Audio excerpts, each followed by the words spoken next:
வணக்கம். இன்று ஜூன் மாதம் 5ஆம் தேதி வெள்ளிக்கிழமை உங்கள் அனைவரையும் சுயாதீன செய்தி பார்வையில் சந்திப்பதில் மகிழ்ச்சி அடைகின்றோம். இன்றும் தேசிய பத்திரிகைகளின் செய்திகளை சுயாதீனமாக வழங்க சுயாதீன செய்தி பார்வை தயாராக இருக்கின்றது. இன்றும் வழமை போல் எங்களோடு இணைந்து கொள்கின்றார் சிரேஷ்ட ஊடகவியலாளர் நௌஷாத் மொஹிதீன். இன்றைய பத்திரிகைகளில் தினக்குரல் பத்திரிகையின் பிரதான செய்தியை பார்க்கலாம். நேற்று மாலை வேளையில் இடம்பெற்ற ஒரு சந்திப்பு தொடர்பான செய்தியை பிரதான செய்தியாக தினக்குரல் பத்திரிகை தந்திருக்கின்றது. அந்த வகையில் 20 சமர்ப்பிக்கப்பட்ட பின்னர் பாராளுமன்றம் கலைக்கப்படும். நேற்றைய சந்திப்பில் ஜனாதிபதி உறுதி. தேர்தல் முறையை மாற்றியமைப்பதற்கான 20வது அரசியலமைப்பு திருத்தத்தை பாராளுமன்றத்தை சமர்ப்பித்த பின்னர் அது நிறைவேற்றப்பட்டாலும் சரி அல்லது நிறைவேற்ற இடமளிக்காவிட்டாலும் சரி பாராளுமன்றம் கலைக்கப்படும் என்று ஜனாதிபதி மைத்ரிபால சிறிசேன நேற்று வியாழக்கிழமை அரசியல் கட்சி மற்றும் சிவில் சமூக பிரதிநிதிகளிடம் தெரிவித்திருந்தார். நேற்று மாலை வேளை ஜனாதிபதி இந்த சந்திப்பை மேற்கொண்டிருந்தார். ஜனாதிபதி தேர்தலின் போது ஜனாதிபதிக்கு ஆதரவளித்த கட்சிகள் அதுபோல அரசியல் கட்சிகள் தவிர்ந்த வெகுசன அமைப்பு பிரதிநிதிகளை ஜனாதிபதி நேற்று தினம் சந்தித்திருந்தார். அதன் போது ஜனாதிபதி இந்த கருத்தை வலியுறுத்தி தெரிவித்திருக்கின்றார். இது ஒரு முக்கியமான விடயமாக இன்று பேசப்பட்டிருக்கின்றது. ஜனாதிபதி மைத்ரிபால சிறிசேனவை பொறுத்த மட்டில் அவருக்கு இப்பொழுது யதார்த்த நிலை நன்றாக புரிந்திருக்க வேண்டும் என்று நினைக்கின்றேன். பாராளுமன்றம் தன்னுடைய கட்டுப்பாட்டை விட்டு மெல்ல மெல்ல விலகிச் செல்வதை அவர் உணர்ந்திருக்கின்றார். தன்னுடைய கட்சியின் பிரதான பிரிவினராக இருக்கட்டும் அல்லது ஐக்கிய மக்கள் சுதந்திர முன்னணியினராக இருக்கட்டும், அந்த இரண்டு ஸ்ரீலங்கா சுதந்திர கட்சிக்கும் ஐக்கிய முன்னணிக்கும் அவர்தான் தலைமை தாங்குகின்றார்.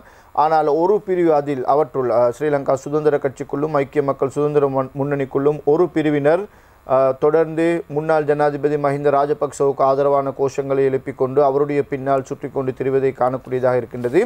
எனவே பாராளுமன்றத்துக்குள்ளே கூட தன்னால் நினைத்தபடி சில காரியங்களை செய்து கொள்ள முடியாமல் இருக்குது. நாட்டின் நன்மை கருதி அவர் மேற்கொண்ட சில திட்டங்களை கூட அமுல் செய்து கொள்வது கஷ்டமாக இருக்கின்றது, சில சட்டங்களை நிறைவேற்றிக் கொள்வது கஷ்டமாக இருக்கின்றது என்பதை உணர்ந்து ஜனாதிபதி இப்பொழுது தன்னை பதவிக்கு கொண்டு வந்த, தனக்கு ஆதரவளித்த, தன்னை ஜனாதிபதியாக கொண்டு வருவதற்கு முழு அர்ப்பணிப்போடு பாடுபட்ட சிவில் அமைப்புகள் மற்றும் அந்த அரசியல் கட்சிகள், சிவில் அமைப்புகள் மற்றும் ஏனைய அமைப்புகளின் பிரதிநிதிகளோடு தன்னுடைய தொடர்பை இப்பொழுது மீண்டும் ஏற்படுத்தி இருக்கின்றார் என்பதை தான் இந்த சந்திப்பின் மூலம் நாங்கள் பார்க்கக்கூடியதாக இருக்கின்றது. அதில் குறிப்பாக மாதுருவாவே சோபித்த தேரர் தலைமையிலான சமூக நீதிக்கான இயக்கம் என்ற இயக்கத்தை குறிப்பிடலாம். அவர்கள்தான் முதலாக மஹிந்த ராஜபக்ச என்ற மாயையை முறியடிக்கலாம் என்ற நம்பிக்கையை மக்கள் மனதில் ஏற்படுத்தியவர்கள் அவர்தான் அதற்கான பணிகளை ஆரம்பம் முதலே மேற்கொண்டிருந்தார். அதன் பின்னர் பல கட்டங்களை கடந்த பின்னர் தான் மைத்ரிபால சிறிசேன பொது வேட்பாளராக அறிமுகம் செய்யப்பட்டு தேர்தலில் களமிறக்கப்பட்டார். இப்பொழுது பாராளுமன்றத்துக்குள் இருந்து குழப்பங்களை ஏற்படுத்தி கொண்டிருக்கின்ற அனைவருமே ஸ்ரீலங்கா சுதந்திர கட்சியினராக இருக்கட்டும் அல்லது ஐக்கிய மக்கள் சுதந்திர முன்னணியினராக இருக்கட்டும், அவர்கள் எல்லோருமே மைத்ரிபால சிறிசேனவுக்கு எதிராகத்தான் கடந்த தேர்தலில் நின்றார்கள். ஆனால் தேர்தல் முடிவடைந்த பின்னர் அரசியல் நிலைமைகளில் மாற்றம் ஏற்பட்டு கட்சி தலைமையை அவர் பொறுப்பேற்றதும் அவர்தான் எங்களுக்கும் தலைவர், ஆட்சி எங்களுடையது என்று உரிமை கோரிக்கொண்டிருக்கின்றார்கள். அரசியல் ரீதியாக இதை எப்படி சொல்வது, எப்படி விளக்குவது என்று கூட எங்களுக்கு தெரியவில்லை. ஒரு வகையான ஒரு வெட்கக்கேடான ஒரு நிகழ்வு என்று கூட இதை நாங்கள் குறிப்பிடலாம். அந்த அளவுக்கு இப்பொழுது அரசியல் நிலைமைகள் சென்று கொண்டிருக்கின்றன. எனவே ஜனாதிபதி மீண்டும் தன்னை பதவிக்கு கொண்டு வந்த இந்த பிரமுகர்களை, இந்த முக்கியஸ்தர்களை சந்தித்து அவர்களோடு நேற்று விரிவான பேச்சுவார்த்தைகளை நடத்தியிருக்கின்றார். பல மணி நேரம் இந்த சந்திப்பு இடம்பெற்றதாக பிந்தி கிடைத்திருக்கின்ற தகவல்கள் மூலம் நாங்கள் பார்க்கக்கூடியதாக இருக்கின்றது. இதில் ஜனாதிபதி முக்கியமாக குறிப்பிட்டிருக்கின்ற விடயம்தான் இந்த 20வது திருத்தச் சட்டம் தொடர்பாக. இப்பொழுது அடுத்த கட்டமாக அவர் மக்களுக்கு அளித்த வாக்குறுதியின் பிரகாரம் விருப்பு வாக்கு முறைமையை நீக்க வேண்டும் என்ற ஒரு நிர்பந்தத்தில், ஒரு கட்டாயத்தில் ஜனாதிபதி இருக்கின்றார். அந்த விருப்பு வாக்கு முறையை நீக்குவதற்கான ஒரு அரசியல் திருத்த யோசனையாகத்தான் 20வது திருத்தச் சட்டம் இப்பொழுது தயாரிக்கப்பட்டிருக்கின்றது. ஆனால் அதை நிறைவேற்றிக் கொள்வதில் அல்லது பாராளுமன்றத்தில் சமர்ப்பிப்பதில் பெரும் இழுபறி நிலை தோன்றியிருப்பதை தான் நாங்கள் இப்பொழுது அன்றாட அரசியல் நிகழ்வுகள் மூலம் அவதானிக்கக்கூடியதாக இருக்கின்றது. இந்த 20வது திருத்தச் சட்ட மூலத்தை நிறைவேற்றுவது பற்றியோ அல்லது அது நிறைவேற்றப்படாமல் விடுவது பற்றியோ தான் இப்பொழுது கவலை கொள்ளப் போவதில்லை என்றும், அதை எப்படியாவது பாராளுமன்றத்தில் சமர்ப்பிப்பது தான் தன்னுடைய கடமையாக இருக்கின்றது என்றும் ஜனாதிபதி நேற்று இந்த சந்திப்பின் போது குறிப்பிட்டிருக்கின்றார். மேலும் இந்த சந்திப்பில் கலந்து கொண்ட பல முக்கியஸ்தர்கள் கூட, அதாவது மாதுருவாவு சோபித்த தேரர் உட்பட இன்னும் பலர் கூட தற்போதைய நிலையில் பாராளுமன்றத்தை கலைப்பதுதான் தற்போதைய அரசியல் நெருக்கடிக்கு ஒரு தீர்வாக அமையும் என்ற ரீதியில் கருத்துக்களை முன்வைத்திருப்பதை நாங்கள் காணக்கூடியதாக இருக்கின்றது. ஜேவிபி, ஐக்கிய தேசிய கட்சி போன்றன கூட இதே கருத்தை தான் கொண்டிருக்கின்றன. ஆரம்பம் முதலே இவர்கள் இதே கருத்தை தான் கூறி வருகின்றார்கள். பாராளுமன்றம் ஜனாதிபதியின் கட்டுப்பாட்டை விட்டு விலகிச் செல்கின்றது. அது இப்பொழுது வெறும் கூச்சல் குழப்பம் மிக்க ஒரு சபையாக மாறி வருகின்றதே தவிர உருப்படியாக எந்த காரியத்தையும் அந்த சபையின் மூலம் செய்து கொள்ள முடியாமல் இருக்கின்றது. அந்த அளவுக்கு ஏற்கனவே 6 வருடங்களுக்கு முன்னர் கிடைத்த அந்த பெரும்பான்மை பலத்தை வைத்துக்கொண்டு ஸ்ரீலங்கா சுதந்திர கட்சி உறுப்பினர்களும் ஐக்கிய மக்கள் முன்னணி உறுப்பினர்களும் பாராளுமன்றத்தை ஆட்டி படைத்து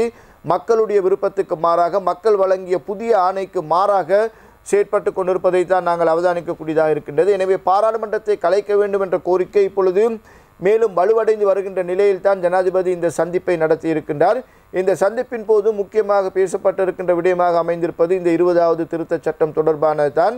20வது திருத்தச் சட்டத்தை நிறைவேற்றினாலும் சரி, அல்லது அதை நிறைவேற்றுவதற்கு யாரும் தடை விதித்தாலும் சரி, அதை பாராளுமன்றத்தில் சமர்ப்பித்துவிட்டு பாராளுமன்றத்தை உடனடியாக கலைத்துவிடும் எண்ணத்திலேயே தான் இருப்பதாக ஜனாதிபதி தெரிவித்திருக்கின்றார். அதன் பின்னர் பாராளுமன்றம் கலைக்கப்பட்ட பின்னர் இந்த பாராளுமன்றத்துக்குள் பெரும்பான்மை என்று துள்ளிக்கொண்டிருப்பவர்கள் அனைவருமே மக்கள் முன்னிலையில் மீண்டும் செல்ல வேண்டிய ஒரு நிலை ஏற்படும். அப்போது மக்கள் அவர்கள் பற்றி தீர்மானிக்கட்டும், மக்கள் அவர்களுக்கு சரியான தீர்ப்பை வழங்கட்டும் என்பதுதான் இப்பொழுது ஜனாதிபதி எடுத்திருக்கின்ற முடிவாக இருக்கின்றது. பிரதம மந்திரி ரணில் விக்ரமசிங்க கூட நேற்று இந்த கூட்டத்தில் கலந்து கொண்டிருக்கின்றார். அமைச்சர் ராஜித சேனாரத்ன உட்பட பல முக்கியஸ்தர்கள் இதில் இருந்திருக்கின்றார்கள். பிரதம மந்திரி ரணில் விக்ரமசிங்க கூட இந்த கூட்டத்தில் பேசும்பொழுது அவர் தெரிவித்திருக்கின்ற கருத்தும் 20வது திருத்தச் சட்ட மூலத்தை பாராளுமன்றத்தில் இப்போதைக்கு சமர்ப்பித்தாலும் கூட, அல்லது ஒருவேளை அதை நிறைவேற்றினாலும் கூட, அந்த புதிய முறைகளின் கீழ் தேர்தலை நடத்துவது என்பது இப்போதைக்கு சாத்தியமற்ற ஒரு விடயம் என்பதுதான் அவர் அங்கு முன்வைத்த கருத்தாக இருக்கின்றது. காரணம், அதற்கான நடவடிக்கைகள் எடுக்கப்பட வேண்டும், எல்லை நிர்ணயங்கள் வகுக்கப்பட வேண்டும், இன்னும் பல நடவடிக்கைகள் எடுக்கப்பட வேண்டும். ஏற்கனவே இது தொடர்பாக நாங்கள் இந்த நிகழ்ச்சி வாயிலாக உங்களுக்கு விரிவான தகவல்களை தந்திருக்கின்றோம். தேர்தல் ஆணையாளரின் நிலைப்பாடும் அதுவாகத்தான் இருக்கின்றது. அதற்கான போதிய கால அவகாசம் தேவைப்படுகின்றது. எனவே அந்த கால அவகாசம் வரை இந்த பாராளுமன்றத்தை இழுத்துச் செல்வது சிரமமான ஒரு காரியமாக இருக்கின்றது. எனவே பாராளுமன்றத்தை கலைத்துவிட்டு 20வது திருத்தச் சட்டத்தை சமர்ப்பித்து அது நிறைவேற்றினாலும் சரி, நிறைவேற்றப்படாவிட்டாலும் சரி, பாராளுமன்றத்தை கலைத்துவிட்டு புதிய தேர்தலுக்கு செல்ல வேண்டும். அந்த புதிய தேர்தல் இப்போது இருக்கின்ற இந்த விகிதாசார அடிப்படையில் தான் நடத்தப்பட வேண்டும் என்பதுதான் ரணில் விக்ரமசிங்கவின் கருத்தாகவும் இருக்கின்றது. இந்த கருத்துக்கு பெரும்பாலும் பலரும் இணங்கியிருப்பது போல்தான் சில செய்திகளில் நாம் பார்க்கக்கூடியதாக இருக்கின்றது. அவ்வாறு இந்த 20வது திருத்தச் சட்ட மூலத்தை பாராளுமன்றத்தில் நிறைவேற்றிவிட்டாவது பழைய முறைப்படி, இப்பொழுது இருக்கின்ற முறைப்படியே தேர்தலுக்கு சென்று தேர்தலில் ஒரு புதிய அரசாங்கத்தை ஏற்படுத்தி இனிவரும் தேர்தல்களில் இந்த புதிய தேர்தல் முறையை பிரயோகிப்பது தொடர்பாகத்தான் நேற்று விரிவாக பேசப்பட்டிருக்கின்றது என்ற தகவல்களை அந்த செய்திகளில் நாம் விரிவாக பார்க்கக்கூடியதாக இருக்கின்றது. எனவே நாங்கள் விரைவில் ஒரு பொது தேர்தலை எதிர்பார்க்கலாம். காரணம், நேற்று மாலை வேளையில் ஜனாதிபதி ஐக்கிய நாடுகள் சபையின் தலைவரோடு பேசியிருக்கின்றார். அந்த செய்தியை வீரகேசரி இவ்வாறு தந்திருக்கின்றது. 20 நாட்டில் புதிய அரசியல் கலாச்சாரத்தை ஏற்படுத்துங்கள். பான் கி மூனுடன் மைத்ரியுடன் தொலைபேசியில் உரையாடல். புதிய அரசை நிறைவேற்று ஐக்கிய நாடுகள் கூட்டத்தொடருக்கு வருவதாக சிறிசேன உறுதி என தரப்பட்டிருக்கின்றது. இலங்கையின் மக்களின் ஜனநாயகத்தை பாதுகாத்து அனைத்து மக்கள் மத்தியிலும் சமாதானம், ஐக்கியம் என்பவற்றை கட்டியெழுப்ப புதிய அரசாங்கம் முன்னெடுத்து வரும் திட்டங்களை வரவேற்பதாக ஐக்கிய நாடுகள் சபையின் செயலாளர் பான் கி மூன் தெரிவித்துள்ளார். ஜனாதிபதி மைத்ரிபால சிறிசேனவுடன் நேற்று வியாழக்கிழமை மாலை தொலைபேசியில் உரையாடிய போது ஐக்கிய நாடுகள் சபையின் செயலாளர் நாயகம் பான் கி மூன் இந்த விடயங்கள் தொடர்பில் ஜனாதிபதிக்கு வாழ்த்துக்களையும் தெரிவித்திருக்கின்றார். இதன் போது அனைத்து மக்களினதும் ஜனநாயக உரிமைகளை பாதுகாத்து மக்களுக்கு இடையில் நல்லிணக்கத்தை ஏற்படுத்த ஜனாதிபதி மைத்ரிபால சிறிசேன மேற்கொண்டுள்ள அர்ப்பணிப்பு தொடர்பிலும் பான் கி மூன் பாராட்டுகளை தெரிவித்தார். இதன்போது கருத்து தெரிவித்திருந்த இதன்போது பேசிய ஜனாதிபதி அவர்கள் இலங்கையில் புதிய அரசாங்கத்தை நிறுவிவிட்டு எதிர்வரும் செப்டம்பர் மாதம் ஐக்கிய நாடுகளின் பொதுச்சபை கூட்டத்தில் கலந்து கொள்ள எதிர்பார்ப்பதாகவும் ஜனாதிபதி மைத்ரிபால சிறிசேன ஐக்கிய நாடுகள் சபையின் செயலாளரிடம் தெரிவித்திருந்தமை குறிப்பிடத்தக்கது. ஆகவே ஐக்கிய நாடுகள் சபையின் செயலாளர் இதன்போது 20வது திருத்த சட்டம் இதனூடாக நாட்டில் புதிய அரசியல் கலாச்சாரத்தை உருவாக்க தான் எதிர்பார்த்திருப்பதாகவும் அவர் உறுதியளித்திருக்கிறார். நேற்று இந்த தொலைபேசி அழைப்பு முற்றிலும் எதிர்பார்க்காத ஒரு அழைப்பாக ஏற்படுத்தப்பட்டிருப்பது போல்தான் செய்திகளில் நாங்கள் பார்க்கக்கூடியதாக இருக்கின்றது. ஐக்கிய நாடுகள் செயலாளர் நாயகம் நேரடியாக தொலைபேசி அழைப்பை எடுத்து ஜனாதிபதி மைத்ரிபால சிறிசேனவுடன் விரிவாக பல விடயங்கள் குறித்து பேசியிருக்கின்றார்.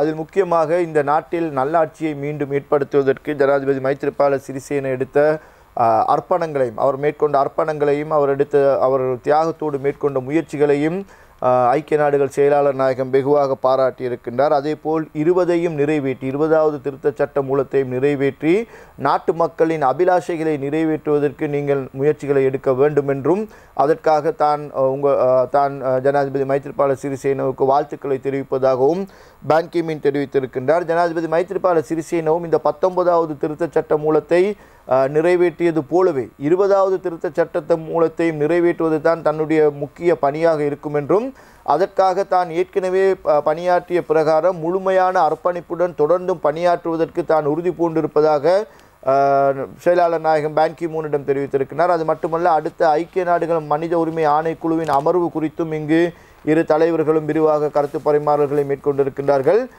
செப்டம்பர் மாதத்தில் ஐக்கிய நாடுகள் மனித உரிமை ஆணைக்குழுவின் அடுத்த அமர்வு கூடவிருக்கின்றது. அந்த அமர்வின் போது இலங்கை தொடர்பான அறிக்கை முன்வைக்கப்படும் என்று எதிர்பார்க்கப்படுகின்றது. ஏற்கனவே மார்ச் மாதத்தில் இது சமர்ப்பிக்கப்படவிருந்தது. ஆனால் அரசாங்கம் கேட்டுக்கொண்டதன் பிரகாரம் இது காலதாமதப்படுத்தப்பட்டு இப்பொழுது செப்டம்பர் மாதத்துக்கு பின்போடப்பட்டிருக்கின்றது. செப்டம்பர் மாதத்தில் இந்த அறிக்கை, அதாவது ஐக்கிய நாடுகள் மனித உரிமை ஆணைக்குழு இலங்கை தொடர்பாக சமர்ப்பித்திருக்கின்ற இந்த அறிக்கையை புதிய அரசாங்கம் ஒன்றை நிறுவி அந்த அரசாங்கத்தின் ஊடாக அதில் கூறப்பட்டுள்ள விடயங்களில் கவனம் செலுத்துவது தான் தன்னுடைய நோக்கமாக இருக்கின்றது என்று அவர் தெரிவித்திருக்கின்றார். புதிய அரசாங்கத்தின் பிரதிநிதிகளோடு இந்த ஐக்கிய நாடுகள் மனித உரிமை ஆணைக்குழு அமர்வில் கலந்து கொண்டு அது தொடர்பான முன்னேற்பாட்டு நடவடிக்கைகளையும் விளக்கங்களையும் வழங்குவதற்கு தான் ஆவலோடு காத்திருப்பதாக ஜனாதிபதி தெரிவித்திருக்கின்றார். இதே நேரம் இந்த உள்ளூர் மட்டத்திலான விசாரணைகள் தொடர்பாகவும் இப்பொழுது ஐக்கிய நாடுகள் சபை உயர் அதிகாரிகளுடன் சில கலந்துரையாடல்கள் சென்று கொண்டிருப்பதாக டெய்லி நியூஸ் பத்திரிகையில் ஒரு செய்தியை நாங்கள் பார்க்கக்கூடியதாக இருக்கின்றது. இலங்கையில் இருக்கின்ற ஐக்கிய நாடுகள் வதிவிட பிரதிநிதியை மேற்கோள் காட்டி அந்த தகவல் தரப்பட்டிருக்கின்றது. டெய்லி நியூஸ் பத்திரிகை அந்த செய்தி இவ்வாறு தந்திருக்கிறது. Domestic war crimes inquiry U N in talks with government over technical support. அவர் தொழில்நுட்ப ரீதியிலான அதே நேரம் சில குறிப்பிட்ட விடயங்கள் தொடர்பாக விசாரணைகளை இலங்கை உள்ளக விசாரணைகளை மேற்கொள்வதற்கு அவர்கள் உதவி செய்வதற்கு தயாராக இருப்பதாக இது வெளிவிவகார அமைச்சர் மங்கள சமரவீர ஐக்கிய நாடுகள் சபைக்கு அல்லது ஐக்கிய நாடுகள் மனித உரிமை ஆணைக்குழுவுக்கு அளித்திருக்கின்ற ஒரு வாக்குறுதி. இலங்கையில் சர்வதேச மட்டத்திலான உள்ளூர் விசாரணைகள் இலங்கையில் இடம்பெற்றதாக கூறப்படுகின்ற யுத்த குற்றங்கள் தொடர்பாக சர்வதேச மட்டத்தில் ஏற்றுக்கொள்ளக்கூடிய தரத்திலான விசாரணைகள் இலங்கையில் இடம்பெறும் என்று அவர் தெரிவித்திருக்கிறார். இனி இந்த சர்வதேச மட்டத்திலான விசாரணைகளை இலங்கையில் மேற்கொள்வதாக இருந்தால் அதற்கு தேவையான சில ஆலோசனைகளை பெற வேண்டியது அவசியமாக இருக்கின்றது. குறிப்பாக இந்த தொழில்நுட்ப ரீதியான என்று சொல்வது நாங்கள் சாதாரணமாக எடுத்துக்கொள்கின்ற அந்த தொழில்நுட்பம் அல்ல, வாகனங்களில் ஏனைய பொறிகளில் கையாளப்படுகின்ற தொழில்நுட்பம் அல்ல, இது ராஜதந்திர ரீதியான அணுகுமுறையை தான் இங்கு குறிப்பிட்டிருக்கின்றார்கள். இதற்கு தேவையான ஆலோசனைகளை எப்படி வழங்குவது, இந்த விசாரணைகளை எப்படி மேற்கொள்வது, ஆணைக்குழுக்கள் எவ்வாறு நடந்து கொள்ள வேண்டும், சாட்சிகள் எவ்வாறு நெறிப்படுத்தப்பட வேண்டும் என்பன தொடர்பான அந்த தொழில்நுட்பங்களை தான் இங்கு குறிப்பிட்டிருக்கிறார்கள். எனவே அது தொடர்பான விசாரணைகளில் அது தொடர்பான நடவடிக்கைகளில் தெரிவு செய்யப்பட்ட சில பிரிவுகளில் இலங்கை அரசாங்கம் கேட்டுக்கொள்ளும் பட்சத்தில் தேவையான உதவிகளை வழங்குவதற்கு ஐக்கிய நாடுகள் சபை தயாராக இருக்கின்றது. ஐக்கிய நாடுகள் அதிகாரிகள் இதற்கு தயாராக இருக்கின்றார்கள். ஏற்கனவே ஐக்கிய நாடுகள் அதிகாரிகளுக்கும் இலங்கைக்கும் இது தொடர்பான சில கலந்துரையாடல்கள் முன்னெடுத்து செல்லப்படுகின்றன என்றும் அவர் குறிப்பிட்டிருக்கின்றார். எனவே சர்வதேச சமூகத்துடன் இணங்கி போகின்ற ஒரு புதிய பாதையில் இந்த அரசாங்கம் பயணிக்க தொடங்கி இருக்கின்றது என்பதை இதன் மூலம் நாங்கள் மிகவும் தெளிவாக புரிந்து கொள்ளக்கூடியதாக இருக்கின்றது. தொடர்ந்து இணைந்திருங்கள். ஒரு சிறிய இடைவெளி எடுத்துக்கொள்வோம். இடைவெளியை தொடர்ந்து சுயாதீன செய்தி பார்வையில் இணைந்து கொள்ளலாம்.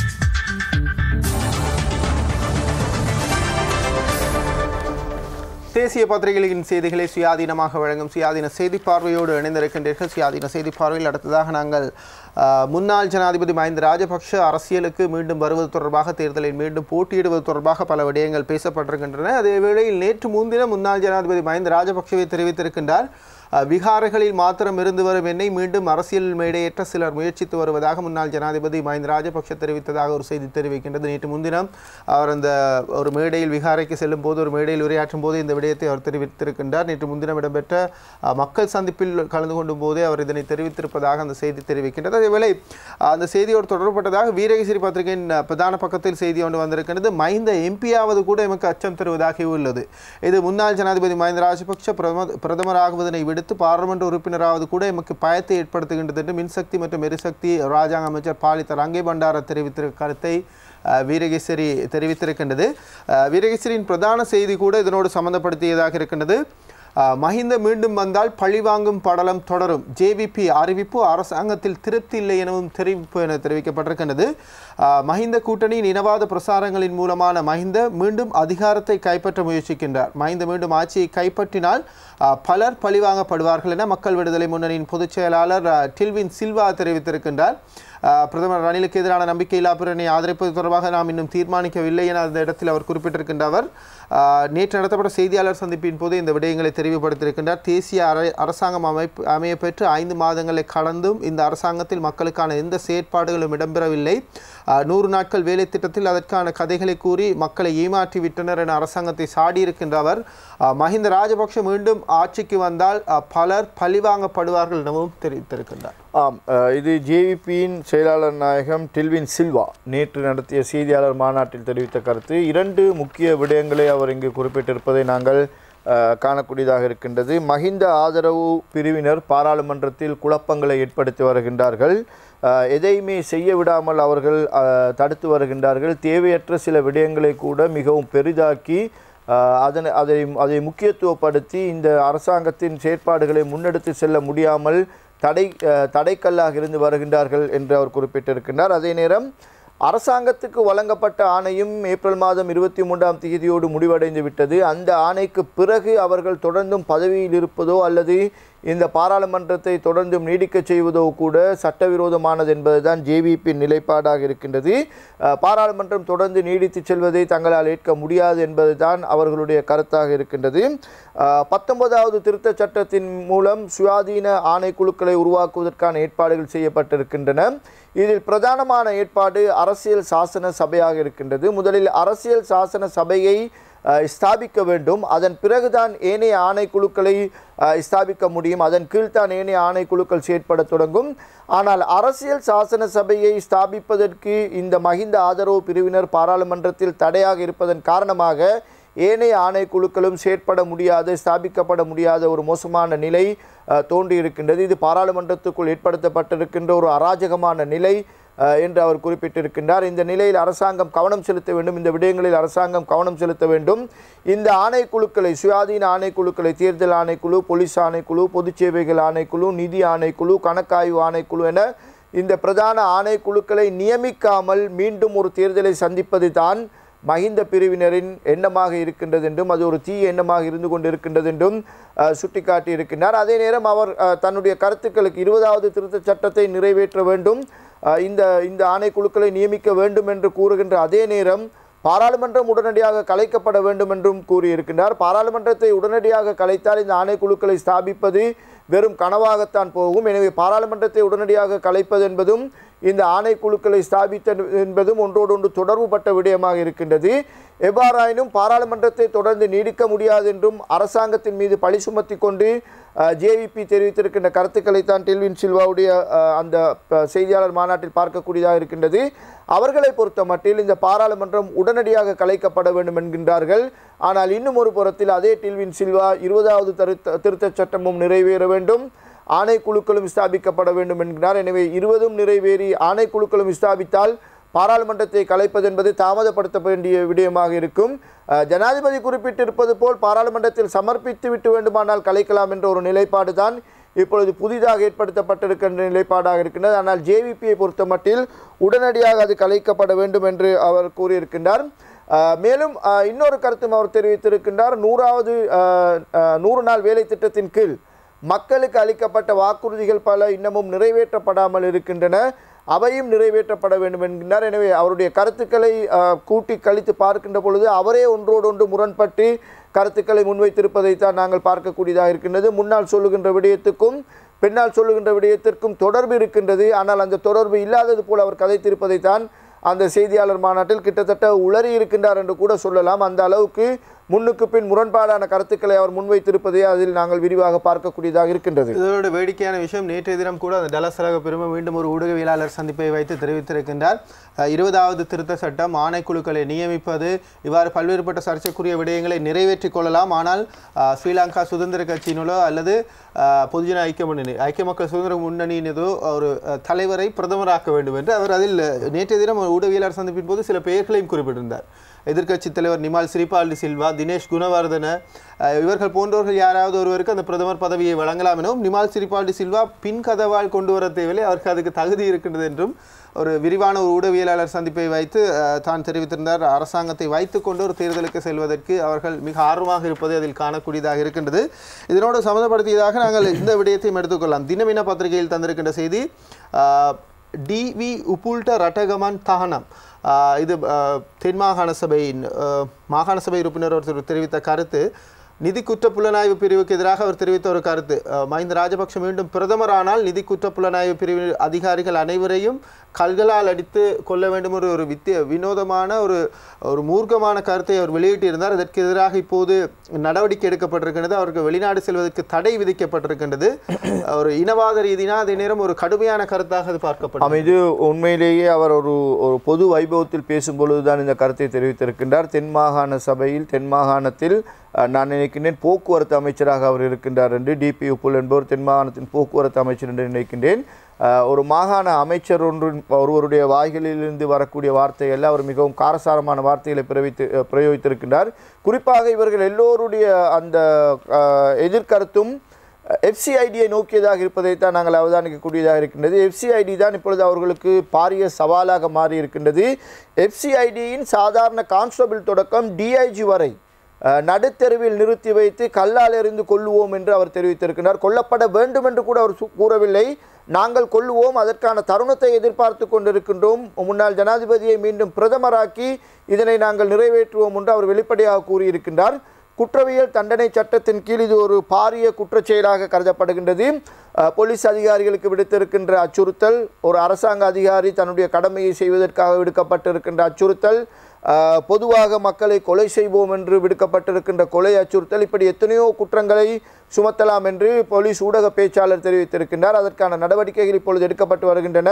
நீதிமன்றத்தின் கவனத்துக்கு இது கொண்டு செல்லப்பட்டிருக்கின்றது. அதன் அடிப்படையில் தான் நீதிமன்றம் உடனடியாக அவருடைய கடவுச்சீட்டை ரத்து செய்து அவரை நாட்டை விட்டு தப்பிவிடாமல் தடுப்பதற்கான நடவடிக்கைகளை நீதிமன்றம் எடுத்திருக்கின்றது. இது சம்பந்தமான உத்தரவு குடிவரவு குடியகழ்வு திணைக்களத்தின் உயர் அதிகாரிகளுக்கு அனுப்பப்பட்டிருக்கின்றது. இவருடைய கடவுச்சீட்டை முடக்குமாறு அவர்களுக்கு உத்தரவு வழங்கப்பட்டிருக்கின்றது.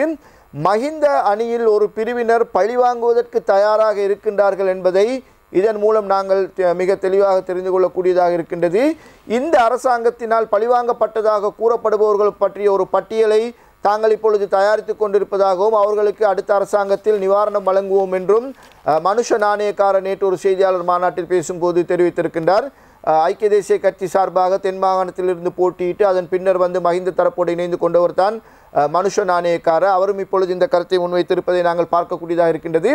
எனவே மஹிந்த தரப்பில் ஒரு பிரிவினர் அல்லது மஹிந்த தரப்பை சேர்ந்த அநேகமானவர்கள் அடுத்த கட்ட பழிவாங்கலுக்கு இப்பொழுது தயாராகி கொண்டு இருக்கின்றார்கள். அந்த பழிவாங்கலுக்கு அவர்களுக்கு தேவை ஒரு தலைமைத்துவம். அந்த தலைமைத்துவம் மஹிந்த ராஜபக்சவாக அமைய வேண்டும் என்பதுதான் அவர்களுடைய எதிர்பார்ப்பாக இருக்கின்றது என்பதை இந்த செய்திகள் வாயிலாக, இந்த தகவல்கள் வாயிலாக நாங்கள் புரிந்து கொள்ளக்கூடியதாக இருக்கின்றது. ஜேவிபியின் டில்வின் சில்வாவும் அதனைத்தான் குறிப்பிட்டிருக்கின்றார். ஐக்கிய தேசிய கட்சி பாராளுமன்ற பிரதி அமைச்சர் ரங்கே பண்டாரவும் அதைத்தான் குறிப்பிட்டிருக்கின்றார். மஹிந்த ஒரு சாதாரண எம்பியாக வந்தால் கூட அது மீண்டும் மக்கள் மத்தியில் ஒரு வகையான அச்சுறுத்தலை ஏற்படுத்தும் என்று அவர் தெரிவித்திருக்கின்ற கருத்துக்களை நாங்கள் பார்க்கக்கூடியதாக இருக்கின்றது. இந்த பழிவாங்கலுக்கு முன்னாள் ஜனாதிபதி மஹிந்த ராஜபக்ஷ அனுமதி அளிப்பாரா இல்லையா என்பது வேறு விடயம். அவர் ஒருவேளை எதிர்பார்க்கப்படுவது போல் பிரதமராக வந்தால் அவர் இந்த பழிவாங்கல்களுக்கு அனுமதிப்பாரா இல்லையா என்பது, வெளிப்படையாக அனுமதி வழங்குவாரா இல்லையா என்பது வேறு விடயம். ஆனால் பழிவாங்கப்படும் பொழுது அவர் அதை கண்டுகொள்ளாமல் இருப்பார் என்பதை மட்டும் நாங்கள் ஓரளவுக்கு ஊகிக்கக்கூடியதாக இருக்கின்றது. ஏற்கனவே அவர் அப்படி நடந்து கொண்டிருக்கிறார். அவருடைய கடந்த கால வரலாறு, கடந்த கால ஆட்சியின் மூலம் நாங்கள் இதனை புரிந்து கொள்ளக்கூடியதாக இருக்கின்றது. மற்றவர்கள் அரசியல் ரீதியாக பழிவாங்க முற்படும் பொழுது அவர் ஒருவேளை அதற்கு நேரடியாக அனுமதி வழங்காவிட்டாலும் கூட அதனை கண்டுகொள்ளாமல், கண்டும் காணாமல் மறுபக்கம் திரும்பிக் கொண்டு என்ன வேண்டுமானாலும் நீங்கள் செய்யுங்கள், பழிவாங்கப்பட்டவர்கள் நீங்கள் தானே, பாதிக்கப்பட்டவர்கள் நீங்கள் தானே, அதனால் உங்களுடைய அரசியல் எதிரிகளை நீங்கள் எப்படியும் பழிவாங்கலாம் என்ற ரீதியில் ஒரு மறைமுக அனுமதியை கொடுத்துவிட்டு வேடிக்கை பார்க்கலாம் என்ற ஒரு அச்சமும் இருக்கின்றது. எனவே மக்கள் மத்தியில் இந்த கருத்துக்கள் இப்பொழுது அச்சத்தை ஏற்படுத்த தொடங்கி இருக்கின்றன. ஒரு புறத்தில் அவருக்கான ஆதரவு அதிகரித்து வருவதாக கூறப்பட்டிருக்கின்ற போதிலும் கூட இன்னொரு புறத்தில் அவர் வருவது அடுத்த கட்ட பழிவாங்கலுக்கா என்ற ஒரு வகையான அச்சுறுத்தலை ஏற்படுத்தி இருக்கின்றதையும் இத்தகைய கருத்துக்கள் மூலம் நாங்கள் புரிந்து கொள்ளக்கூடியதாக இருக்கின்றது. சுயாதீன செய்தி பார்வையோடு இணைந்திருக்கின்றீர்கள். ஒரு சிறிய இடைவெளியை தொடர்ந்து உங்களை சந்திக்கின்றோம்.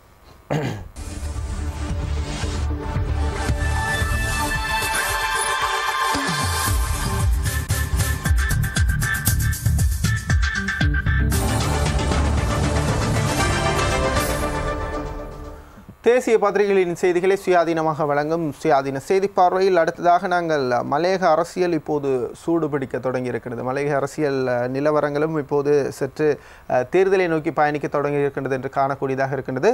வீரகேசரி பத்திரிகையின் முக்கியமான செய்திகளில் ஒன்றாக வெளிவந்திருக்கின்றது. பாராளுமன்ற தேர்தலில் இலங்கை தொழிலாளர் காங்கிரஸ் மைத்ரி கூட்டணியுடன் களமிறங்கும். ஜனாதிபதியுடன் சந்திப்பு. அரசியலமைப்பு பேரவைக்கு பிபி தேவராஜின் பெயர் பரிந்துரை என்கிறார் முத்து சிவலிங்கம் என்ற செய்தி தரப்பட்டிருக்கின்றது.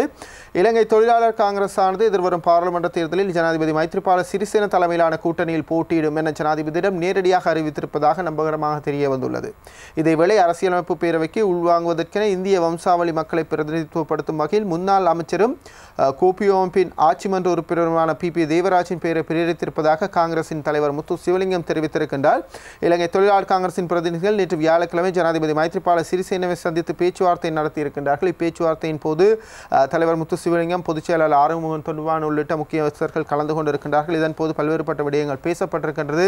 இலங்கை தொழிலாளர் காங்கிரஸ் இன்னும் ஐக்கிய மக்கள் சுதந்திர முன்னணியுடனே இருக்கின்றது. வெற்றிலை சின்னத்தில் போட்டியிட தயாராக இருப்பதாகவும் அல்லது மைத்ரிபால சிறிசேன தலைமையிலான கூட்டணியோடு அவரது தலைமையில் எதிர்வரும் பொது தேர்தலில் இணைந்து போட்டியிட தயாராக இருப்பதாகவும் அவர்கள் அந்த பேச்சுவார்த்தையின் போது தெரிவித்திருக்கின்றார்கள். இந்த இலங்கை தொழிலாளர் காங்கிரஸ் போன்ற கட்சிகள் ஒவ்வொரு தேர்தலிலும் எந்த பிரிவினருடன் இணைந்து கொள்வது, யாருடன் இணைந்து போட்டியிடுவது அல்லது யாருக்கு ஆதரவு அளிப்பது என்ற ஒரு நிலைப்பாட்டுக்கு வர வேண்டிய ஒரு தேவை அவர்களுக்கு இருக்கின்றது. ஸ்ரீலங்கா முஸ்லிம் காங்கிரஸ், இலங்கை தொழிலாளர் காங்கிரஸ் போன்ற சிறிய கட்சிகளுக்கு தனித்து போட்டியிட்டு போதுமான அளவு ஆசனங்களை வெல்ல முடியாது, தற்போதைய முறையின் கீழ் போதுமான அளவு ஆசனங்களை வெல்ல முடியாது என்ற நிலையில் அவர்கள் காலத்துக்கு காலம் அரசியல் அதனை அவர்கள் பேரம் பேசுதல் என்று குறிப்பிடுவார்கள். ஆனால் பேரம் பேசுதல் அல்ல, அது உண்மையில் அவர்களுடைய சுய லாபங்களுக்காக மக்களை காட்டிக் கொடுத்து மக்கள் அவர்களுடைய நன்மைகளை பெற்றுக்கொள்வதற்காக இந்த இரண்டு காங்கிரஸ்களும், ஸ்ரீலங்கா முஸ்லிம் காங்கிரஸும் இலங்கை தொழிலாளர் காங்கிரஸும் அந்த விடயத்தில் பேர் போன கட்சிகளாக நாட்டில் அடையாளம் காணப்பட்டிருப்பதை நாங்கள் பார்க்கக்கூடியதாக இருக்கின்றது. ஏதாவது ஒரு பெரிய கட்சியுடன் சேர்ந்து கொண்டு அவர்கள் தங்களுடைய காலத்தை கழிக்க வேண்டிய நிலை தான் இருக்கின்றது. இப்பொழுது மலையக மக்களை எடுத்துக்கொண்டால் வடக்கு கிழக்கில் இருக்கின்ற தமிழ் மக்களுக்கு வடக்கு கிழக்குக்கு வெளியே வாழுகின்ற மலையகம் உட்பட ஏனைய பிரதேசங்களின் தமிழ் மக்களுக்கான ஒரு புதிய கூட்டணியை மனோ கணேசன் தலைமையில் உருவாக்கி இருக்கின்றார்கள். நேற்று அது தொடர்பான செய்திகளை நாங்கள் உங்களுக்கு விரிவாக தந்தோம். மனோ கணேசன், திகாம்பரம் மற்றும் ராதாகிருஷ்ணன் ஆகியோர் இணைந்து இந்த புதிய கூட்டணியை உருவாக்கி இருக்கின்றார்கள்.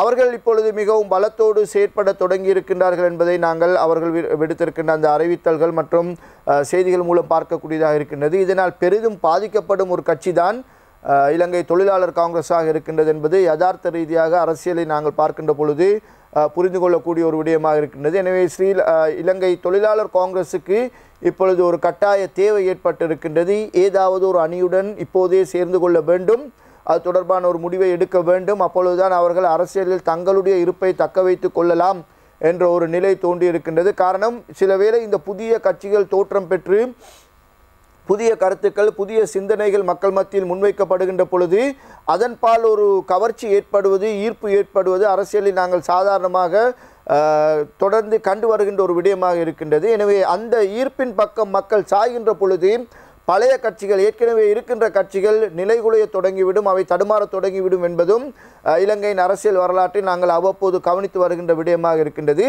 அந்த வகையில் இந்த புதிய கூட்டணி மக்கள் மத்தியில் சரியான நடவடிக்கையை எடுத்து சரியான ஒரு பிரவேசத்தை செய்வதற்கு முன்னரே தாங்கள் ஒரு நிலைப்பாட்டுக்கு வர வேண்டிய ஒரு தேவை இப்பொழுது இலங்கை தொழிலாளர் காங்கிரஸுக்கு ஏற்பட்டிருக்கின்றது. அதனால்தான் அவர்கள் நேற்று தங்களுடைய கட்சி தலைமையகத்தில் கூடி இது தொடர்பாக விரிவாக ஆராய்ந்திருக்கின்றார்கள். அடுத்த தேர்தல் நகர்வை எப்படி மேற்கொள்வது என்று அங்கு விரிவாக ஆராயப்பட்ட பொழுதுதான் ஜனாதிபதி மைத்ரிபால சிறிசேனவுடன் இணைவதுதான் இப்போதைக்கு அவர்களுக்கு இருக்கின்ற ஒரே தெரிவாக இருந்திருக்கின்றது. ஏற்கனவே அவர்கள் ஐக்கிய தேசிய கட்சி கூட்டமைப்புக்குள் இருந்தவர்கள், அதை விட்டுவிட்டு மஹிந்த ராஜபக்ஷ அணியுடன் வந்து இணைந்து கொண்டவர்கள். எனவே இப்பொழுது அடுத்த தேர்தலில் பொதுவாக 4 பிரிவுகள் போட்டியிடலாம் என எதிர்பார்க்கப்படுகின்றது. ஒன்று, ஸ்ரீலங்கா சுதந்திர கட்சியின் பிரதான பிரிவு ஜனாதிபதி மைத்ரிபால சிறிசேன தலைமையில் களமிறங்கும். அடுத்ததாக ஐக்கிய தேசிய கட்சி ரணில் விக்ரமசிங்க தலைமையில் களமிறங்கும். மூன்றாவதாக பெரும்பாலும் மஹிந்த ராஜபக்ஷ தலைமையில் ஒரு அணி களமிறங்கக்கூடும். அடுத்ததாக ஜேவிபி வழமை போல் அவர்களும் ஒரு பிரதான சக்தியாக அடுத்த தேர்தலை சந்திக்கவிருக்கின்றார்கள். எனவே ஜேவிபியோடோ மஹிந்த ராஜபக்ஷவோடோ அல்லது ஐக்கிய தேசிய கட்சியோடோ மீண்டும் போய் ஒட்டிக்கொள்ளும் நிலைமையில் இப்பொழுது இலங்கை தொழிலாளர் காங்கிரஸ் இல்லை. அவர்களை பொறுத்த மட்டில் இப்போதைக்கு இருக்கின்ற ஒரே தெரிவாக மைத்திரிபால அணியினர் தான் இருக்கின்றார்கள். எனவே அது வெற்றிலை சின்னமாக இருக்கட்டும் அல்லது வேறு எந்த சின்னமாக இருக்கட்டும், சின்னத்தை பற்றி கூட கவலை இல்லை. மைத்திரிபால சிறிசேனவின் தலைமையின் கீழ் நாங்கள் போட்டியிட தயாராக இருக்கின்றோம் என்று தான் அவர்கள் இப்பொழுது அறிவித்திருக்கின்றார்கள், முடிவு செய்திருக்கின்றார்கள். எனவே அந்த அடிப்படையில் தான் அடுத்த தேர்தல் களத்தை அவர்கள் சந்திக்கவிருக்கின்றார்கள் என்பதை தான் இந்த சந்திப்பின் போது நாங்கள் பார்க்கக்கூடியதாக இருக்கின்றது. மைத்திரிபால சிறிசேன ஜனாதிபதியும் இந்த முடிவை வரவேற்றிருக்கின்றார். அவரும் அதற்கு மகிழ்ச்சி தெரிவித்திருக்கின்றார். அவர்களை இணைத்து கொண்டு அடுத்த தேர்தல் பயணத்தை தொடங்குவதற்கு அவருக்கும் மலையகத்தில் இன்னொரு பெரிய சக்தி கிடைத்ததாக இருக்கும். பெரும்பாலும் மனோ கணேசன் தலைமையிலான புதிய அணி ஒன்றில் தனித்து நின்று களமிறங்கும் அல்லது அவர்கள் பெரும்பாலும் ஐக்கிய தேசிய கட்சி சார்பாகத்தான் இருப்பார்கள் போல் இப்போதைக்கு தெரிகின்றது. ஆனால் அரசாங்கத்துக்குள் இருப்பதால் ஒருவேளை அவர்களும் மைத்ரி அணியுடன் சாரலாம். எனவே எவ்வாறாயினும் அவர்கள் மைத்ரி அணியுடன் சார்ந்தால் அதுவும் இதோகாவுக்கு பெரிய சவாலாகத்தான் இருக்கும். அதனை விட்டுவிட்டு அவர்கள் ரணில் விக்ரமசிங்க தலைமையில் ஐக்கிய தேசிய கட்சியுடன் அந்த அணியில் சார்ந்தால் அதுவும் இலங்கை தொழிலாளர் காங்கிரஸுக்கு பெரிய சவாலாக இருக்கும். அவை இரண்டும் இல்லாமல் அந்த புதிய கூட்டணி தனித்து போட்டியிட வேண்டும் என்ற முடிவுக்கு வந்தால் அதுவும் இலங்கை தொழிலாளர் காங்கிரஸுக்கு ஒரு பெரிய சவாலாக இருக்கும். எனவே இலங்கை தொழிலாளர் காங்கிரஸ் அரசியல் ரீதியாக அடுத்த தேர்தல் களத்தில் ஒரு பெரிய சவாலை சந்திக்க வேண்டிய நிலைக்கு ஒரு நிர்பந்தத்துக்கு இப்பொழுது தள்ளப்பட்டிருக்கின்றது. அந்த நிர்பந்தத்தை எதிர்கொள்வதற்காகத்தான் அவர்கள் இப்பொழுது தங்களுடைய வியூகமாக மைத்திரிபால சிறிசேனவுடன் இணைந்து கொள்வதற்கு முடிவு செய்திருக்கின்றார்கள் என்பதை அந்த செய்திகள் வாயிலாக நாங்கள் பார்க்கக்கூடியதாக இருக்கின்றது. அரசியல் செய்திகள் இந்த விடயத்தை அடிக்கடி ஞாபகப்படுத்தும். அரசியலில் நிரந்தர நண்பனும் இல்லை எதிரியும் இல்லை என்று கூறுவார்கள். இலங்கை தொழிலாளர் காங்கிரஸ் ஜனாதிபதி தேர்தலுக்கு முன்னர் மஹிந்த ராஜபக்ஷ தோல்வியுற்றால் அரசியலிருந்து ஒதுங்குவேன் என்று பொதுச் செயலாளர் ஆறுமுகம் தொண்டமான் தெரிவித்திருந்தார். எனினும் இப்போது அவருக்கு எதிராக போட்டியிட மைத்திரிபால சிறிசேன ஜனாதிபதியான பின் அவரோடு இணைந்து போட்டியிடுவதற்கு தங்களுடைய விருப்பத்தை தெரிவித்திருக்கின்றார்கள். ஆகவே அரசியலில் இதெல்லாம் சகஜம் என்று கூறுகின்ற விடயத்துக்கு பொருத்தமாக அந்த விடயம் அமைந்திருக்கின்றது. இதனோடு இணைந்ததாக இந்த விஷயத்தை பார்க்கலாம். டக்ளஸுக்கு எதிராக ஊழல் ஒழிப்பு குழு செயலகத்தில் முறைப்பாடு செய்யப்பட்டிருக்கின்றது. 2 கோடி ரூபாவை திருப்பித் தருமாறும் கோரிக்கை. முன்னாள் அமைச்சர் டக்ளஸ் தேவானந்தாவுக்கு எதிராக யாழ் மாவட்ட பார ஊர்திகள் உரிமையாளர் சங்கத்தினர் ஊழல் ஒழிப்பு குழுவில் செயலகத்தில் முறைப்பாடு ஒன்றை முன்வைத்துள்ளனர். கடந்த 5 ஆண்டுகளில் 2 கோடி ரூபாய் பணம் சட்டவிரோதமாக அறவிடப்பட்டுள்ளதாக அவற்றை உடனடியாக திருப்பித் தருமாறும் கோரியே இந்த கோரிக்கை விடுக்கப்பட்டிருக்கின்றது. ஊழல் தொடர்பான விசாரணைகள் தொடர்ச்சியாக நடைபெற்று வருகின்றது. தினகரன் பத்திரிகையின் பிரதான செய்திகளில் ஒன்றாக தெரிவிக்கப்பட்டிருக்கின்றது. நிதி மோசடி பிரிவில் சசி வீரவன்ச 6 மணி நேர விசாரணை. முன்னாள் அமைச்சர் விமல் வீரவன்சவின் மனைவி சசி வீரவன்ச போலீஸ் நிதி மோசடி விசாரணை பிரிவினால் சுமார் 6 மணித்தியாலங்கள் விசாரணைக்கு உட்படுத்தப்பட்டார். கணவர் விமல் வீரவன்சுடன் காலை 9:15 மணிக்கு இவர் கொல்லுப்பிட்டியில் உள்ள நிதி மோசடி பிரிவுக்கு ஆஜராகி இருந்தார். காணி விவகாரம் தொடர்பில் இவர் மீதான விசாரணை நடத்தப்பட்டுள்ளது. சொத்து விவரங்கள் தொடர்பாக பிற்பகல் 2:30 மணி வரை சுமார் 6 மணித்தியாலங்கள் இவரிடம் விசாரணை நடத்தப்பட்டதுடன் வாக்குமூலங்கள் பதிவு செய்யப்பட்டதாக போலீஸ் வட்டாரங்கள் தெரிவிக்கின்றன. அதேவேளை தினமின பத்திரிகையினுடைய செய்திகளில் பிரதான செய்தியில் ஒன்றாக විමල්ගේ ඥාතීන්ට නිවාස දුන්නයි සොයා බලනවා மூல்ய அபராத கொட்டாசை. விமல் வீரவன்சவுடைய உறவினர்களுக்கு அவர் அமைத்த வீடுகளை வழங்கினார் என்ற குற்றச்சாட்டை தேடி பார்க்க இருப்பதாக FCID தெரிவித்திருக்கின்றது. இது FCIDக்கு போகின்றவர்கள் பெரும்பாலும் அங்கிருந்து நீதிமன்றத்துக்கு அழைத்து செல்லப்படுவார்கள். நீதிமன்றத்திலிருந்து நேராக வெளிக்கடைக்கு அழைத்து செல்லப்படுவார்கள் என்ற நிலைதான் பொதுவான ஒரு அச்சம்தான் அரசியல்வாதிகள் மத்தியிலும் அவர்களை சார்ந்தவர்கள் மத்தியிலும் காணப்பட்டு வந்தது. ஆனால் நேற்று சசி வீரவன்ச விசாரணைக்கு பின்னர் வெளியே வந்திருக்கின்றார். வெளியே வந்த பின்னர் அவரும் அவருடைய கணவரான விமல் வீரவன்சவும் இணைந்துதான் இந்த விசாரணைகளுக்கு முகம் கொடுத்திருக்கின்றார்கள். விசாரணையில் என்ன நடந்தது என்பது குறித்து தெளிவான தகவல்கள் எதுவும் இல்லை. ஆனால் வெளியே வந்து விமல் வீரவன்ச ஊடகவியலாளர்கள் மத்தியில் பேசும் பொழுது தெரிவித்த கருத்துக்கள் முக்கிய இடம் பிடிக்கின்றன. அதாவது தான் அமைச்சராக இருந்த பொழுது காணிகள் வாங்கியிருக்கின்றேனா என்பது குறித்து தான், தன்னுடைய சொத்து விவரங்கள் குறித்து தான் மனைவியிடம் விரிவான விசாரணைகள் நடத்தப்பட்டதாக அவர் தெரிவித்திருக்கின்றார். சில காணிகள் குறித்து என்னிடம் கேள்விகள் எழுப்பப்பட்டிருக்கின்றன. ஆனால் அந்த காணிகள் அனைத்துமே நான் அமைச்சராவதற்கு முன்னர் பெற்றுக்கொண்ட காணிகள், வாங்கிய காணிகளாக இருக்கின்றன. ஆனால் அவற்றை அமைச்சரான பிறகு வாங்கியதாக தொடர்பு படுத்தி எங்களை சிக்கலுக்குள் மாற்றுவதற்கு தான் முயற்சிகள் இடம்பெற்று வருகின்றன என்று விமல் வீரவன்ச தெரிவித்திருக்கின்றார். வழமை போல் அவர் தன்னுடைய பாணியில் இது ஒரு அரசியல் பழிவாங்கல் நடவடிக்கை, ஏதாவது ஒரு குற்றச்சாட்டை சுமத்தி ஏதாவது ஒரு கோணத்தில் தங்களை நெருக்கடிக்குள் தள்ளுவதற்கு இந்த அரசாங்கம் தொடர்ந்து முயற்சித்து வருவதாகத்தான் அவர் தெரிவித்திருக்கின்றார்.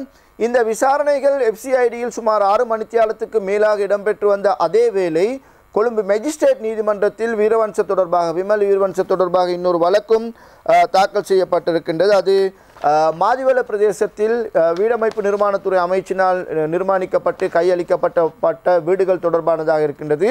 இங்கு ஆடம்பர வீடுகள் 6 நிர்மாணிக்கப்பட்டிருக்கின்றன. ஓஷன் வியூ டெவலப்மெண்ட் என்ற ஒரு கம்பெனி ஊடாகத்தான் இந்த வீடுகள் நிர்மாணிக்கப்பட்டிருக்கின்றன. இந்த கம்பெனியின் பிரதான பங்குதாரர்களாக வீடமைப்பு அபிவிருத்தி அதிகார சபையும் நகர அபிவிருத்தி அதிகார சபையும் இருக்கின்றன. அவர்கள் அந்த 2 நிறுவனங்களிலும் மன்னிக்கவும் நிதியுதவியின் மூலம்தான் இந்த வீடுகள் நிர்மாணிக்கப்பட்டிருக்கின்றன. அவ்வாறு நிர்மாணிக்கப்பட்ட 6 வீடுகளில் 5 வீடுகள் விமல் வீரவன்சவின் உறவினர்களுக்கு மிகவும் குறைந்த விலையில் குறைந்த மதிப்பீட்டில் கொடுக்கப்பட்டிருக்கின்றன. ஒரு வீடு ஜனாதிபதி செயலகத்தில் ஊடகப் பிரிவில் பணியாற்றிய ஒருவருக்கு கொடுக்கப்பட்டிருப்பதாக நீதிமன்றத்தில் நேற்று அறிக்கை ஒன்று தாக்கல் செய்யப்பட்டிருக்கின்றது. இது தொடர்பாக தாங்கள் விசாரணைகளை தொடர வேண்டியிருப்பதாகவும் அதற்கான அனுமதியை கேட்டுமே நேற்று அவர்கள் இந்த அறிக்கையை தாக்கல் செய்திருக்கின்றார்கள். நீதிமன்றம் அதற்கான அனுமதி வழங்கியிருக்கின்றது. எனவே விமல் வீரவன்சவின் மனைவி மீது வேறொரு குற்றச்சாட்டும் இருக்கின்றது. போலி கடவுச்சீட்டு வைத்திருந்தது தொடர்பான போலி தேசிய அடையாள அட்டை வைத்திருந்தது தொடர்பான ஒரு குற்றச்சாட்டு இருக்கின்றது. இப்பொழுது அவர் சொத்துக்கள் தொடர்பாக விசாரிக்கப்பட்டு வருகின்றார்.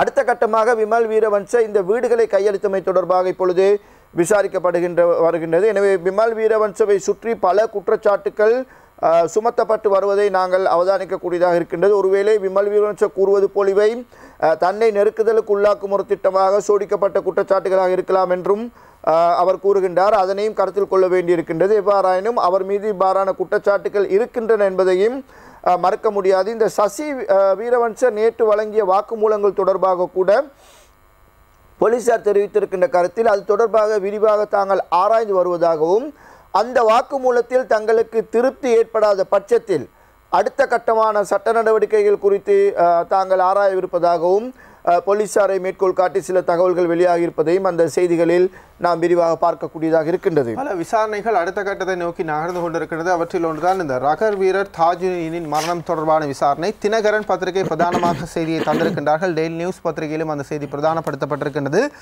ரகர் வீரர் தாஜுதீனின் மரணம் பிரேத பரிசோதனை பகுப்பாய்வு அறிக்கைகளிடையே முரண்பாடு. தொலைபேசி அழைப்பு விவரங்களை திரட்ட உத்தரவு என்ற செய்தி தரப்பட்டிருக்கிறது. ரகர் வீரர் வசீம் தாஜுதீன் மரணம் தொடர்பில் மேற்கொள்ளப்பட்ட பிரேத பரிசோதனை அறிக்கைக்கும் அரசாங்க பகுப்பாய்வு திணைக்களத்தின் அறிக்கையும் ஒன்றோடு ஒன்று வேறுபடுவதாக குற்றப்புலனாய்வு திணைக்களம் கொழும்பு மேஜிஸ்ட்ரேட் நீதிமன்றத்துக்கு அறிவித்துள்ளது. தாஜுதீனின் மரணம் தொடர்பான வழக்கு விசாரணை நேற்று விசாரணைக்கு எடுக்கப்பட்ட போதே குற்றப்புலனாய்வு திணைக்களம் இவ்வாறு அறிவித்துள்ளது. பிரேத பரிசோதனை அறிக்கையின்படி கிர்லப்பனை பகுதியில் சடலமாக மீட்கப்பட்ட ரக்பி வீரரின் உடலில் கார்பன் மோனாக்சைடு காணப்பட்டுள்ளது. எனினும் அரசாங்க பகுப்பாய்வு திணைக்கள அறிக்கையின்படி அவருடைய மரணம் வேறு விதமாக சம்பவித்துள்ளதாக குறிப்பிட்டுள்ளது. முரண்பாடாக காணப்படும் இந்த 2 அறிக்கைகள் தொடர்பில் ஏற்கனவே சட்டமா அதிபரின் ஆலோசனையை பெற்றிருப்பதாக குற்றப்புலனாய்வு திணைக்களம் நேற்று நீதிமன்றில் அறிவித்திருக்கின்றார்கள். அதேவேளை ரக்பி வீரர் தாஜுதீன் கையெடுக்க தொலைபேசிக்கு வந்த மற்றும் அவரது ஏற்படுத்திய அழைப்புகள் குறித்து விவரங்களை திரட்டுமாறும் நீதிமன்றம் குற்றப்புலனாய்வு திணைக்களத்துக்கு பணிப்புரை விடுத்துள்ளது. இது 2012ஆம் ஆண்டு மே மாதம் 17ஆம் தேதி இடம்பெற்ற வசீம் தாஜுதீன் கொலை தொடர்பான வழக்கு. ஆரம்பத்தில் இந்த வழக்கின் தகவல்கள் அனைத்துமே மூடி மறைக்கப்பட்டு போலீஸ் விசாரணைகள் முடக்கப்பட்டு எல்லாமே கிடப்பில் போடப்பட்டிருந்தன. உங்களுக்கு தெரியும், இந்த வழக்கு தொடர்பான ரசாயன பகுப்பாய்வு அறிக்கை கூட சுமார் 2 வருடங்களுக்கு பின்னர் தான் வெளியிடப்பட்டது என்பதை நாங்கள் இங்கே நினைவு கூற வேண்டியிருக்கின்றது. கிர்லப்பனை பிரதேசத்தில் காரொன்றுக்குள் இருந்து அவருடைய சடலம் பாதி எரிந்த நிலையில் மீட்கப்பட்டிருந்தது.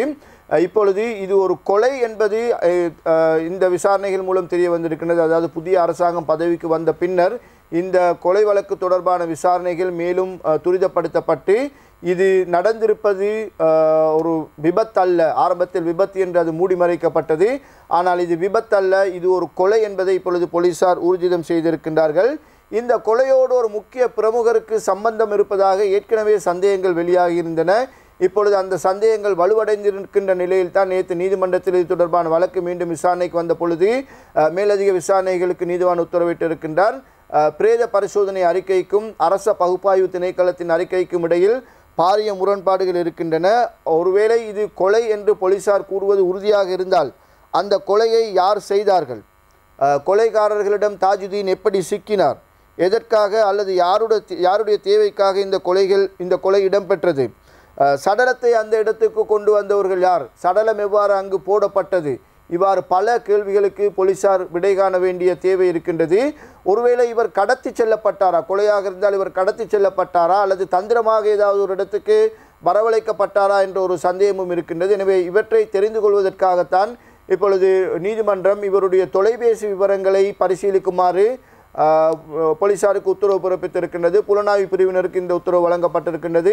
சம்பந்தப்பட்ட தொலைபேசி நிறுவனங்களோடு தொடர்பு கொண்டு அவர் மரணிப்பதற்கு முன்னர் பாவித்த தொலைபேசி இலக்கத்திலிருந்து அவர் தொடர்பு கொண்ட இலக்கங்கள், அவருக்கு வந்த தொலைபேசி அழைப்புகள் என்பன தொடர்பான விரிவான அறிக்கைகளை எல்லாம் தயாரித்து ஜூலை மாதம் 2ஆம் தேதிக்கு நீதிமன்றத்தில் இவற்றை தாக்கல் செய்யுமாறும் இந்த வழக்கு அதுவரை, அதாவது ஜூலை மாதம் 2ஆம் தேதி வரை வழக்கு ஒத்திவைக்கப்பட்டிருப்பதாகவும் நேற்று நீதிமன்றத்தில் அறிவிக்கப்பட்டது. கடந்த காலங்களில் இந்த விவரங்கள் பெற்றுக்கொள்வதில் சற்று சிரமங்கள் காணப்பட்டிருந்த போதிலும் இப்போது தொலைத்தொடர்பு கட்டுப்பாடு ஆணைக்குழு மற்றும் தனியார் தொலைபேசி நிறுவனங்களிடமிருந்து இந்த அழைப்புகள் விவரங்களை பெற்றுக்கொள்வது அவ்வளவு சிரமமான காரியமாக தென்படாது. எனவே ஜூலை மாதம் 2ஆம் தேதி இந்த வழக்கு மீண்டும் ஒத்திவைக்கப்பட்டிருக்கிறது. புதிய விவரங்களை அன்றைய தினத்தில் நாங்கள் தெரிந்து கொள்ளக்கூடியதாக இருக்கும்.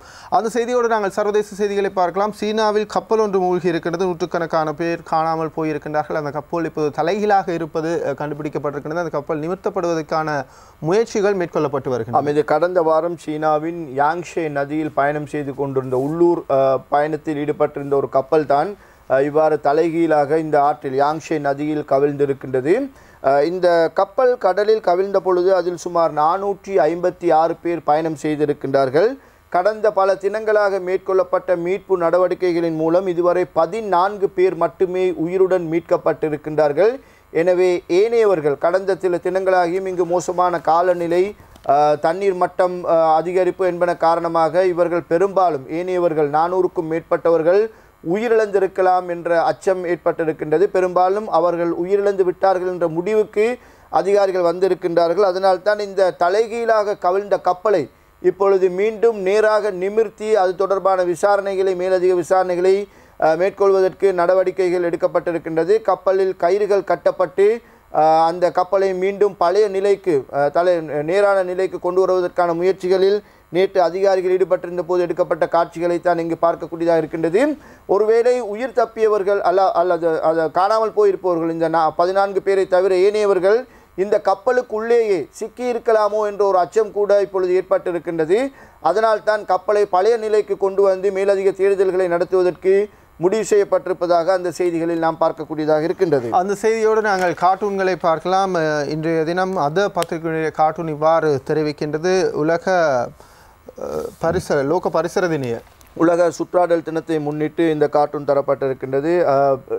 இன்றைய சில பத்திரிகைகள் இந்த உலக சுற்றாடல் தினத்தை அடிப்படையாக கொண்டு தான் இந்த கார்ட்டூனை தந்திருக்கின்றன. இதன் பிரதான துணைப்பொருளாக மரங்கள் வெட்டப்படுவது தொடர்பாகத்தான் பேசப்பட்டிருக்கின்றது. மரங்களை வெட்டுவது காலநிலையில் மாற்றங்களை கொண்டு வரும், மக்களுக்கு உஷ்ணத்தை ஏற்படுத்தக்கூடிய காலநிலையை கொண்டு வரும், பூகோள வெப்பமயமாதலுக்கும் இந்த மரங்கள் வெட்டப்படுவது அல்லது காடழிப்புகள் தான் காரணமாக அமைகின்றன என்ற ரீதியில் தான் இந்த கார்ட்டூன் இங்கே தரப்பட்டிருப்பதை நாம் பார்க்கக்கூடியதாக இருக்கின்றது. தினமின பத்திரிகையும் சுற்றாடல் தினத்தோடு சம்பந்தப்பட்ட செய்தி. மரங்கள் வெட்டப்பட்டிருக்கின்றது. பூமியில் இப்போது வெப்பம் அதிகரித்திருப்பதற்கு இது முக்கியமான காரணமாக சொல்லப்படும். தினமனவும் அதே துணைப்பொருளில் தான் இந்த கார்ட்டூனை தந்திருக்கின்றது. தவசே டொக்க கமிலஸ் அவர்களுடைய தவசே டொக்க ரிவீர பத்திரிகையுடைய கார்ட்டூன் ஒரு சுவாரஸ்யமான ஒரு கார்ட்டூன். 20 தேசிக்காய் கரண்டி போட்டியில் ஜனாதிபதி புத்தாண்டு போட்டி. இந்த தேசிக்காய் விழாமல் எந்த அளவுக்கு ஜனாதிபதியால் செல்ல முடியும் என்று தெரியவில்லை. காரணம், யானை அவருடைய காலை இன்னொரு பக்கத்தில் வாரிக்கொண்டிருக்கின்றது. அதுவும் கவனிக்கப்பட வேண்டிய ஒரு விடயமாக இந்த கார்ட்டூனில் இருக்கின்றது. யானை காலை வாருகின்ற நிலையில், அதாவது ஐக்கிய தேசிய கட்சி தான் இதற்கு பிரதான தடையாக இருக்கின்றது என்ற ஒரு பொதுவான குற்றச்சாட்டு நிலவுகின்றது. இந்த யானை காலை வாருகின்ற நிலையில் ஜனாதிபதி மைத்ரிபால சிறிசேன இந்த 20வது திருத்த சட்டம் என்ற தேசிக்காயை சரியான இடத்தில் கொண்டு போய் சேர்ப்பாரா, சரியான இலக்கை அடைவாரா என்பதுதான் இப்பொழுது கேள்விக்குறி. திவேன பத்திரிகையுடைய கார்ட்டூன் அந்த 20வது சட்ட திருத்தம் சம்பந்தமாக அமைந்திருக்கிறது. ஜனாதிபதி மைத்ரிபால சிறிசேன ஒரு வைத்தியப்பொருள் அறையப்பட்ட ஒரு முட்டை இருக்கின்றது. கொதித்து கொண்டிருக்கின்ற ஒரு முட்டை போல் தான் அது தரப்பட்டிருக்கின்றது. அது பதமாக இருக்கின்றதா என்று அவர் சோதித்துக் கொண்டிருப்பதைத்தான் இந்த காட்சி சித்தரிக்கின்றது. ஐலண்ட் பத்திரிகையுடைய கார்ட்டூன் ஒரு சுவாரஸ்யமான கார்ட்டூனாக இருக்கின்றது. யானை வடிவில் அமைந்த உண்டியல், அது ட்ரெஷரி என்று குறிப்பிடப்பட்டிருக்கின்றது. இது திரைசேரி அதாவது எதிர்த்தரப்பில் கூறப்படுகின்ற பிரதான குற்றச்சாட்டு, இப்பொழுது திரைசேரியில் பணம் இல்லை, அரசாங்க ஊழியர்களுக்கு சம்பளம் கொடுப்பதற்கு கூட பணம் இல்லை என்றெல்லாம் இப்பொழுது நிதியமைச்சர் ரவி கருணாநாயக்க இந்த உண்டியலை தலைகீழாக கவிழ்த்து பார்த்து கொண்டிருக்கின்றார், உள்ளே இருந்து ஏதாவது கிடைக்குமா என்று. அடுத்து வீரகேசரி பத்திரிகையிலுடைய கார்ட்டூன் மலையக அந்த கூட்டணி தொடர்பான விஷயமாக இருக்கின்றது. போகாதீங்க இப்போ எழும்பிடும் சேவல் எழும்பிடும். நாம் சற்று முன்னர் பேசிய விஷயத்தை அடிப்படையாக வைத்துத்தான் சேவல் நீண்ட நாட்களாக தூங்கிக் கொண்டு தான் இருக்கின்றது. ஒருவேளை அந்த சின்னம் கூட சிலருக்கு மறந்து போயிருக்கலாமோ என்ற கட்டத்துக்கு அது வந்திருக்கின்றது. ஆனாலும் ஆறுமுகன் தொண்டமான் நம்பிக்கையோடு அதை தட்டி எழுப்பி கொண்டிருக்கின்றார். போக வேண்டாம், அதாவது இந்த தமிழ் முற்போக்கு கூட்டணி ஆரம்பிக்கப்பட்டிருக்கின்றது, அதனை நோக்கி யாரும் போக வேண்டாம், இது விரைவில் எழும்பிவிடும் என்று அவர் சொல்வது போல் தான் இந்த காட்சி வரையப்பட்டிருக்கின்றது. லக்ஷ்மிம பத்திரிகையுடைய கார்ட்டூன் ஒரு வழிபாட்டு தலம். முன்னரெல்லாம் வழிபாட்டு தலங்களில் சாது என கேட்கும், இப்போது ஜெயவேவா என கேட்பதாக. இது மிகவும் நாசூக்காக வரையப்பட்டிருக்கின்ற ஒரு கார்ட்டூனாகத்தான் அதனை பார்க்க வேண்டியிருக்கின்றது. இந்த சாது என்ற கோஷம் பௌத்தர்கள் எழுப்புகின்ற பக்தி கோஷம் உங்களுக்கு தெரியும். அதேபோல் இப்போ விகாரைகளிலிருந்து முன்னர் இந்த கோஷம்தான் வெளியே வந்து கொண்டிருக்கும், அதுதான் கேட்டுக்கொண்டிருக்கும். விகாரைகளுக்கு எங்கு போனாலும் அந்த சாது என்ற கோஷம்தான் கேட்கும். ஆனால் இப்பொழுது விகாரைகளில் ஜெயவேவா என்ற கோஷமும் எழும்பத் தொடங்கி இருக்கின்றது. முன்னாள் ஜனாதிபதி இப்பொழுது நாட்டில் உள்ள ஒரு விகாரையை கூட விட்டு வைக்காமல் அனைத்தையும் சுற்றி வர தொடங்கி இருக்கின்றார். அதனை அடிப்படையாக கொண்டுதான் இந்த கார்ட்டூன் தரப்பட்டிருக்கின்றது. அந்த கார்ட்டூனோடு இன்றைய சுயாதீன செய்தி பார்வையிலிருந்து விடைபெறுகின்றோம். மற்றும் ஒரு நிகழ்ச்சியில் சந்திக்கலாம். நன்றி, வணக்கம்.